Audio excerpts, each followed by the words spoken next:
আসসালামু আলাইকুম, শুভেচ্ছা, স্বাগতম। প্রিয় দর্শক, বাংলাদেশ জাতীয়তাবাদী দল বিএনপিকে নিয়ে সংবাদ।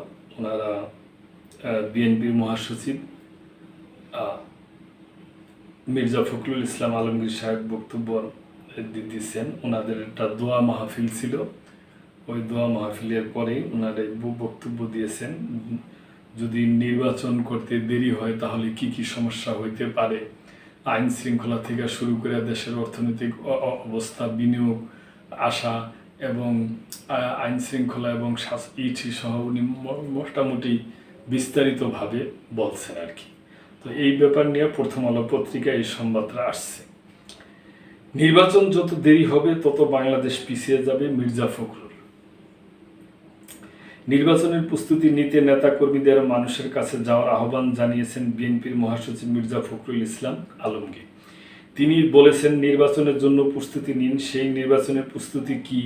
মানুষের মধ্যে ভালোবাসা তৈরি করেন, বিএনপিকে যেন মানুষ ভালোবাসে, বলে হ্যাঁ, বিএনপি ছাড়া আমাদের কোনো উপায় নাই।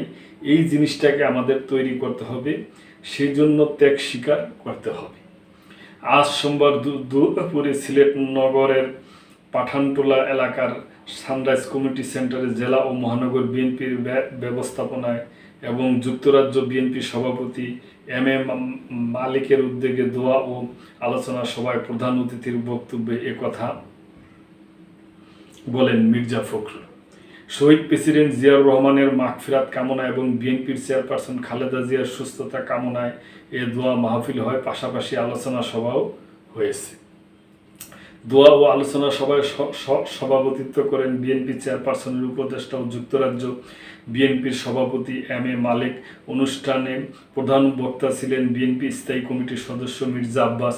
বিশেষ অতিথি বক্তব্য দেন দলের স্থায়ী কমিটির সদস্য ইকবাল হাসান টুকু ও এজেড জাহিদ হোসেন।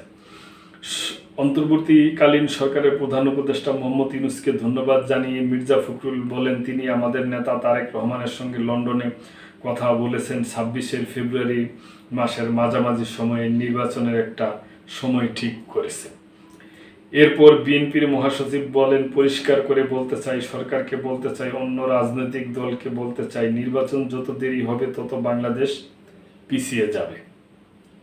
দ্রুত নির্বাচন না হলে বিভিন্ন সংকট দেখা দেবে জানিয়ে বিএনপির মহাসচিব বলেন, বিনিয়োগ আসবে না, বিনিয়োগ হবে না, আমার মায়েরা মেয়েরা আরও বেশি নিরাপত্তা হারাবে, মবক্রেসি আরও বাড়বে, জুডিশিয়াল সিস্টেম ভেঙে পড়বে, আইন শৃঙ্খলা পরিস্থিতি ভেঙে পড়বে। সেজন্য দরকার একটি নির্বাচিত সরকার। যে সরকারের পেছনে মানুষ আছে, সে সরকারের পেছনে জনসমর্থন আছে। সে সরকারের, নির্বাচিত সরকারের চাইতে শক্তিশালী কোনো সরকার হতে পারে না। দলীয় নেতা কর্মীদের উদ্দেশ্যে মির্জা ফখরুল বলেন, আমাদের বিরুদ্ধে যেন খারাপ কথা কেউ বলতে না পারে, আমাদের দিকে আঙ্গুল তুলে যাতে বলতে না পারে যে আমরা খারাপ কাজ করছি, কারো জমি দখল করছি, রাস্তা দখল করছি, চাঁদাবাজি করছি, একথা যেন কেউ না বলতে পারে। সবাইকে আমাদের ঐক্যবদ্ধ হতে হবে।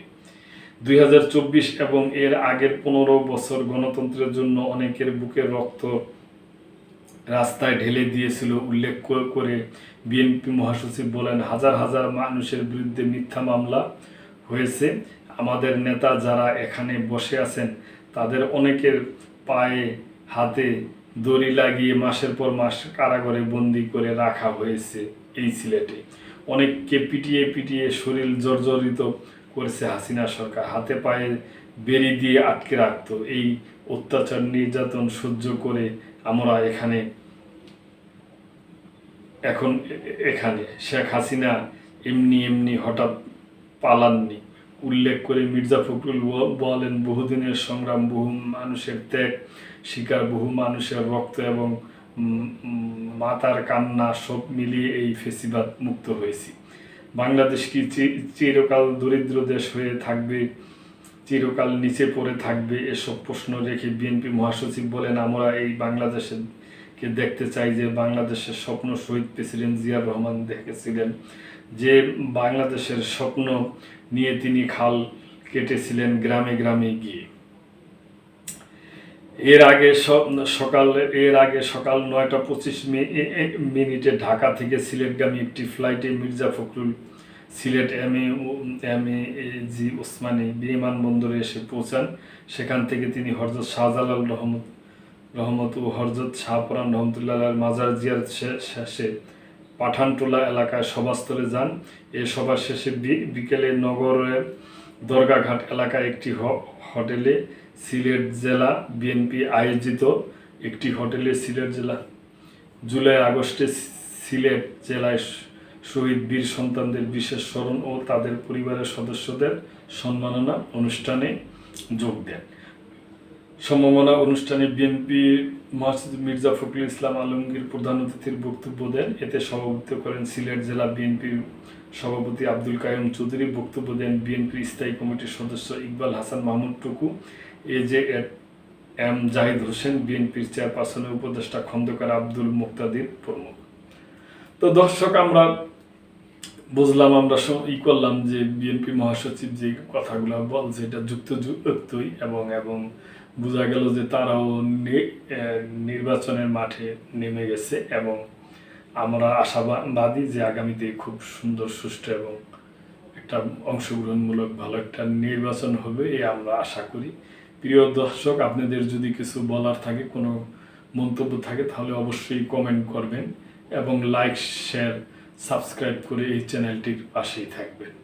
আল্লাহ হাফেজ।